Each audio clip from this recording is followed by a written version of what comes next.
All right, so again, from the start of the day, you should have gone to this week's module in My Learning.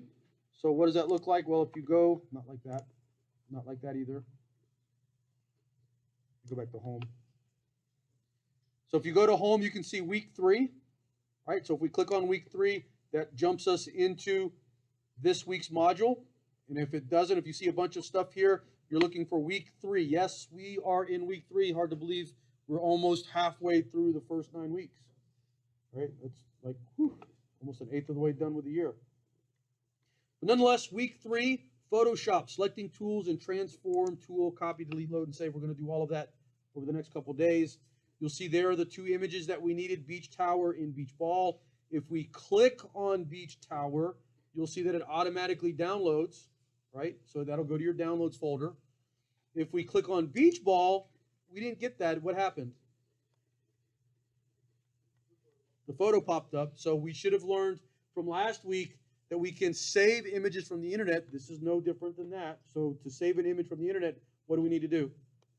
Right-click on the image and then select Save Image. Now be careful because there's a Save Link As and there's a Save Image As. We want to make sure that we do Save Image As. If you find yourself looking at a personal device like a phone, you might want to put that away, as that's probably distracting. And that might be the reason why sometimes you get behind, because you're not watching what's going on my screen. So just kind of make sure we're aware of that.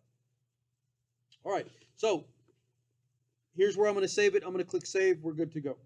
Now we can jump back into Photoshop, and we want to open those 2 images in Photoshop. So if you're looking at your screen, you should see 2 tabs where you have both documents only. If you don't, or if you're not quite sure what I'm talking about, that's okay. I'm going to get you there. So here's my welcome screen in Photoshop. I'm going to click Open, or I could click File, Open. Regardless, it's going to open the same window. And I'm going to navigate to where that's located. So in this instance, it's on my computer. It's on this PC under Downloads. If I need to get there, I'll click on this PC. There's Downloads.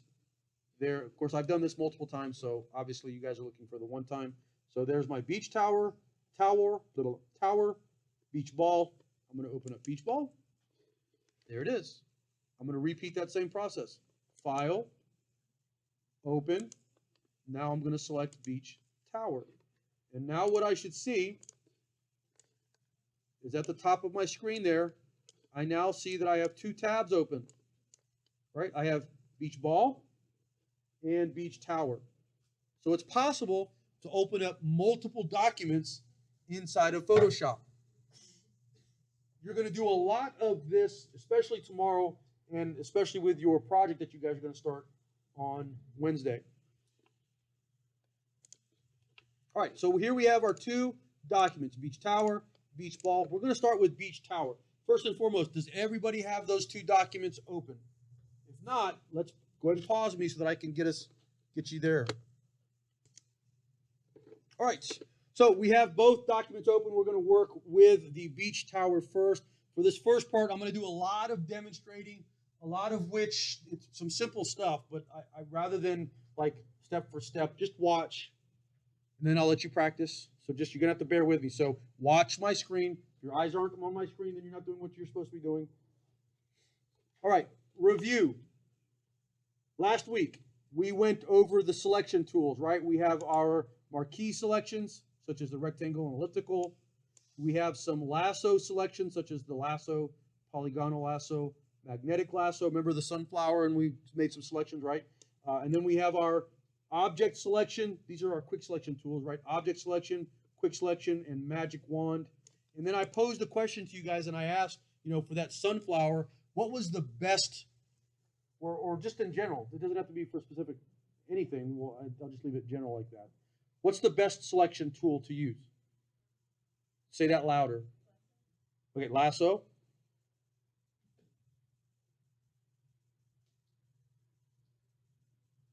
Does everybody agree with that? I saw some head shaking no. Okay, then what do you suppose is the best selection tool? The quick selection? Okay. Is that the best? let's switch it up just a little bit. If I asked a plumber what the best tool to use is, what do you think he's going to say? Plunger. What if he's got to dig a hole? Is that the okay? What if he's got to unloosen a bolt or something? Sometimes, right. So is it safe to say that it depends on the task at hand? Would determine what the best tool is? Right. Right. So it just depends on what we're trying to accomplish. That's going to dictate what the best tool is. A tool is just a tool. Okay. There's no higher order of them. It's just depending on what we need to get the job done. All right. So our task or job for today is to select and copy these pixels, this range of pixels, if you will. So again, you're just watching my screen. Now I could obviously just do the rectangle tool. Did I select that object?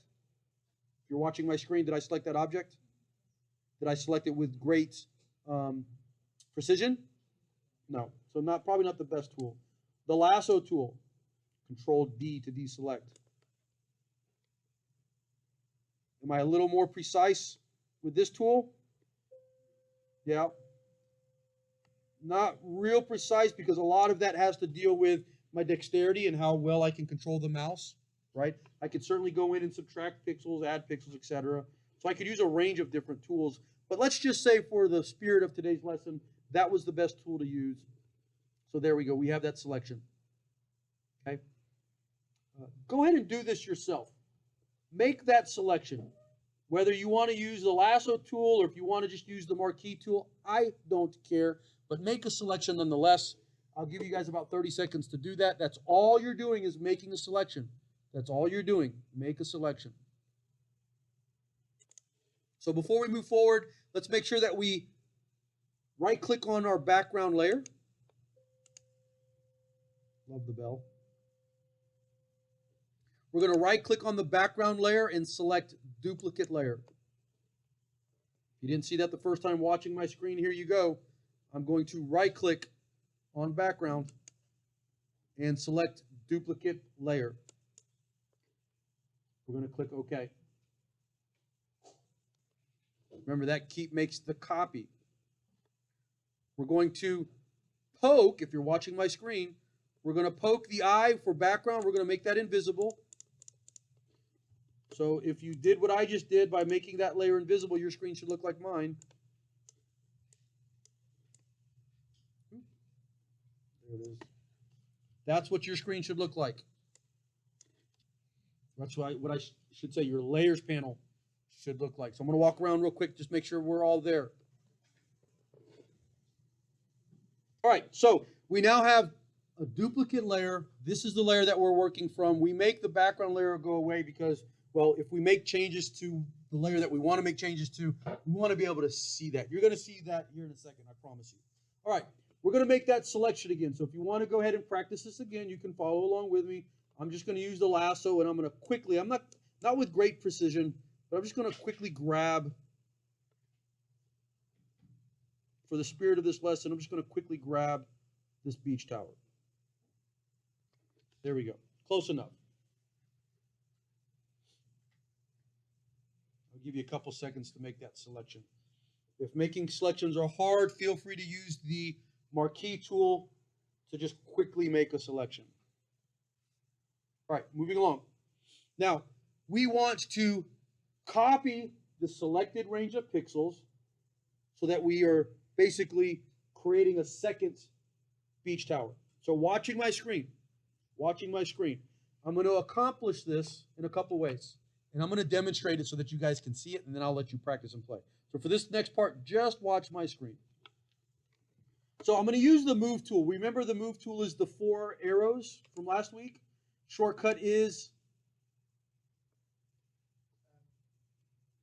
V. I know, right, like you would think it would be, but no, it's V. Right, try to keep you on your toes. Shortcut is V for the Move tool. Now, when I have the Move tool in general, I get the black arrow with the 4 crossed arrows, right?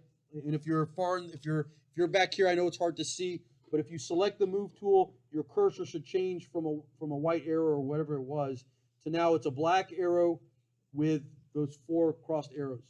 However, because I made a selection, when I move my mouse over my selection, you'll notice that it changes to what? What's added? All right, I get scissors. If you did this yourself, you'll see this as you do this. So as you move your mouse within the selection and outside of the selection, you'll see that it moves from the arrow to now these scissors. Now watch, don't do anything. You're just watching. If you start doing things, you're gonna so just pump the brakes there. Right? Watch what happens when I make a selection and use the move tool. Okay? What I've done there, again, you're just watching. What I've done there is I have told Photoshop, hey Photoshop, yes, hey Photoshop, I'm making a selection and I want to only affect that selection. Remember last week when we did that with the sunflower? Right? We made a selection and then what tool did we use?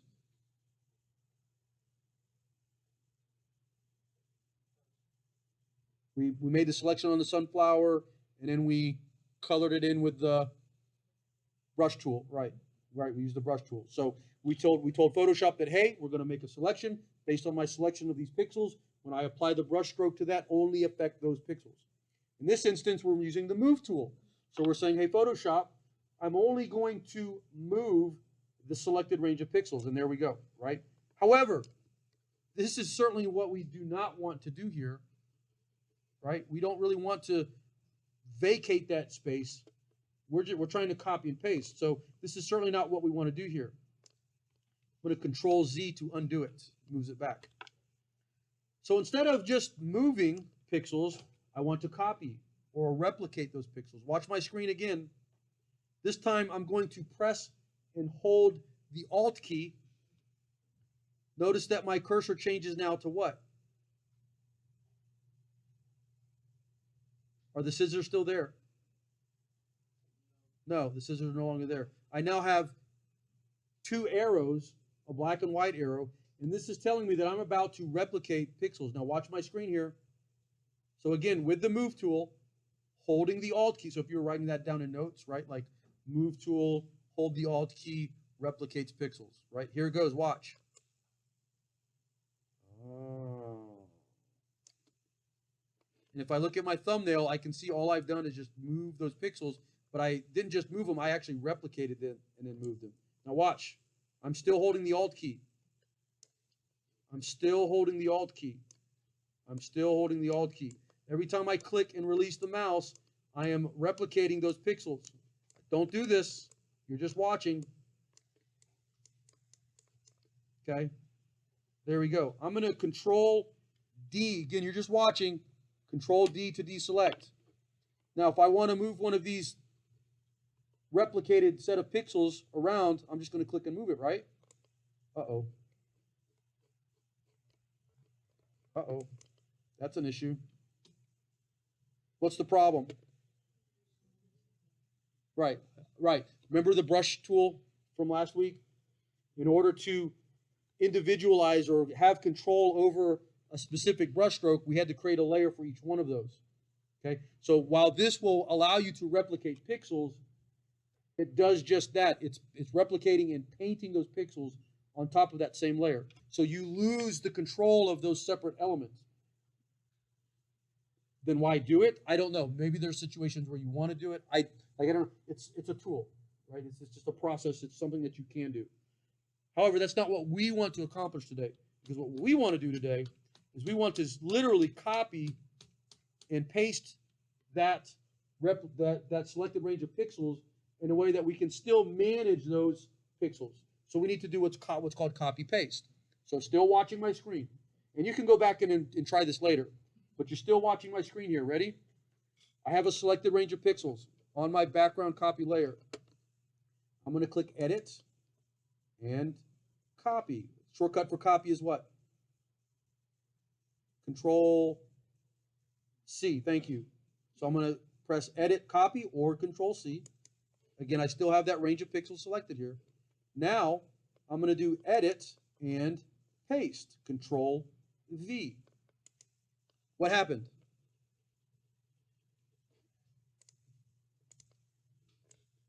What happened?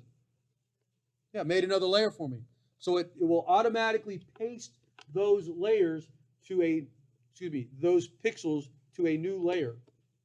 So this now allows me to use that move tool And now I can, with that layer selected, I can now move that around. Okay, go ahead and do that yourself. What I'm looking for is this. Your layers panel should look like this.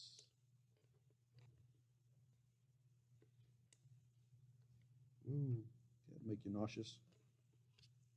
Right? That's what I'm looking for. So again, select that range of pixels, being the tower, from the background copy layer. And then it's as simple as Control-C, Control-V, and then move layer 1 around using the Move tool. All right, now what we want to do is, now that we know how to copy and paste a selected range of pixels and how to create that paste on its own layer versus just moving pixels around and painting, right? So now that we've copied and pasted on a separate layer, we want to learn how to make those layers smaller or bigger or rotate them. And that's by using what's called the free transform tool.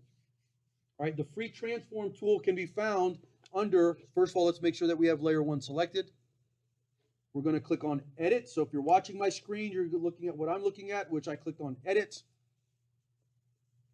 And then if I scroll down here to the bottom, you'll see that there's free transform shortcut is what? Control-T. You'll also notice that not only is there a free transform, which obviously lets us do anything and everything, if I go to transform, you'll see that there's more options there for me to do things. So I can transform again. So if I've done one transform, I can repeat that transform. I can scale it, rotate it, skew it, distort it, perspective, warp it, rotate it 180 degrees, 90 degrees clockwise, 90 degrees counterclockwise, flip it horizontally, flip it vertically. Those are real quick preset transformations for our layers. And you'll get a question on the industry certification exam that asks you to rotate layer 1, 2, 3 by 90 degrees clockwise. And then you have to go through that, right? It's not enough to do a free transform. You have to go into the actual tool itself, or the menu, I should say. But yes, we want to do free transform because we have a lot more freedom with that, thus the phrase free transform. Again, shortcut is T. You're going to use this a lot. Everything that we've learned so far, you're going to be learning, you're going to be using the same skill set over and over and over again, right? Which is why we scaffolded this way. All right, so free transform. What happens to your layer 1 after we click Control-T or free transform? What do you see on your screen? Yeah, it surrounds that that layer in a box. You get these little handles that surround it. And if I grab onto these handles, I can stretch, make it bigger, make it smaller. I can rotate, I can flip and skew it. Right, so now it's upside down. Now it's flipped horizontally. Right, and if I want to maintain the constraints or the proportionalities, I can hold the shift button, and then that will make sure that it stays proportionate. I'm just going to make this smaller, and then I'll just move it over here to make it kind of look as if it actually exists. And when I'm ready to accept that transform, I'm going to hit enter or the little check mark at the top of my screen, and that's going to accept that change. So I'm going to walk around, make sure everybody's okay with the free transform tool. Here I come. All right, so this is how you can make something big or small using the free transform tool. Again, holding the shift button, you can make it proportionality constraint. Okay. Now, you should have also noticed that it's one thing to click on any of the handles to make it bigger, and those arrows you see are pointed in which direction? If you're close to the screen, you can probably see it easier than if you're further away from it. When I roll over those handles, where are the arrows pointing? I get two arrows, but which directions are they pointing? Or is it safe to say opposite? Right, so they're pointing in opposite directions.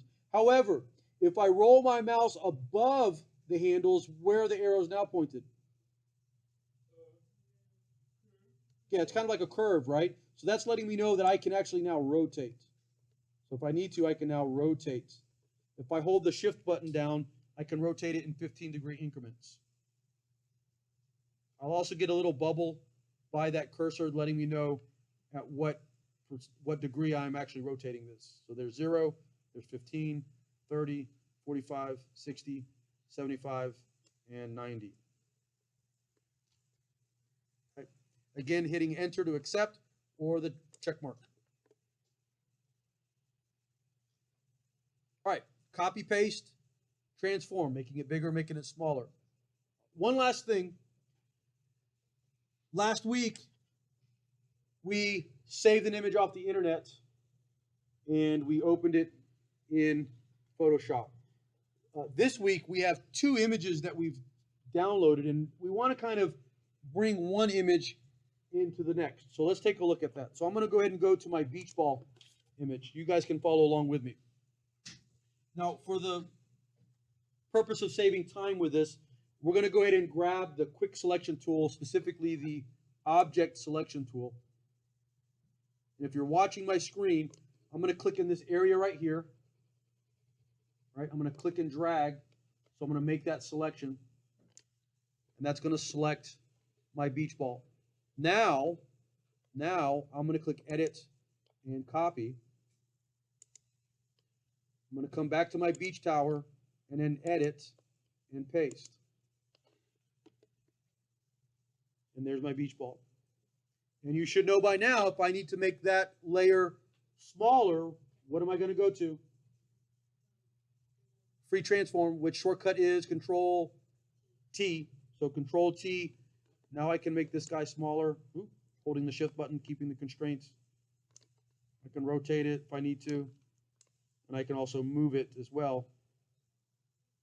And if I hit enter or the check mark, it will accept that. Now again, I've copied and pasted that onto its own new layer. Right? So the only thing that's really left to do here is to make sure that we manage our layers. So I'm going to double click on my layer, tower copy, beach ball, and there we go.